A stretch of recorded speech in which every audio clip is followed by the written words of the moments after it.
అంటే ఏదన్నా కుటుంబంలో కానీ ఎప్పుడన్నా సరే మీరు కలిసి ఫోన్ చేసినప్పుడు కానీ లేకపోతే ఎప్పుడన్నా మామూలుగా టైం దొరికినప్పుడు కూడా మీరు మీ అభిప్రాయాలు చెప్పండి. మీ భర్తతో చెప్పొచ్చు, మీ భర్త మీకు చెప్పొచ్చు, లేదా మీ పిల్లలు చెప్పొచ్చు. కొంత పెద్ద వయసులో ఉంటారు, వాళ్ళకి అప్పుడే 8th క్లాస్కో 9th క్లాస్కో వస్తారు, 15-16 వస్తుంటాయి కదా. అప్పటి నుంచి ఏంటంటే వాళ్ళలో శరీరంలో మార్పులు వస్తుంటాయి. ఆ మార్పులు వచ్చినప్పుడు ఏం చేస్తారంటే తల్లి కింద మీరు ఎలా చేస్తే వాళ్ళు ధైర్యంగా ఉంటారు, ఎలా చేస్తే వాళ్ళు సంఘం సొసైటీలో బాగా మూవ్ అవుతారు అన్నది కూడా చెప్పినప్పుడు ఏమవుతుందంటే ఏమో భవిష్యత్తులో ఏం చేస్తారంటే గురువు నుంచి మంచి ఆదర్శగ్రామంగా తయారవచ్చు. అంటే నేను ఎప్పుడు కూడా డబ్బుతో కొలమానం చేయను.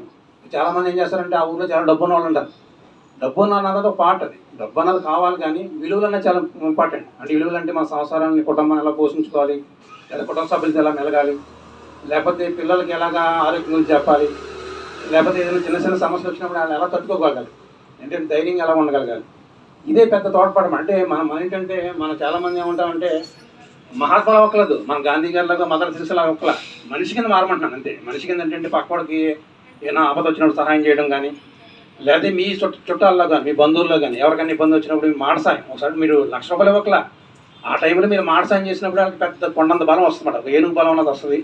అలాగే చాలా కార్యక్రమాల్లో ఏదైనా వేడుకల్లో ఏదైనా మెచ్యూర్ ఫంక్షన్లో కానీ మ్యారేజ్లో కానీ పక్కింటి వాళ్ళు కూడా సహాయం చేశారు అనుకోండి, వాళ్ళు మీకు సహాయం చేస్తారు.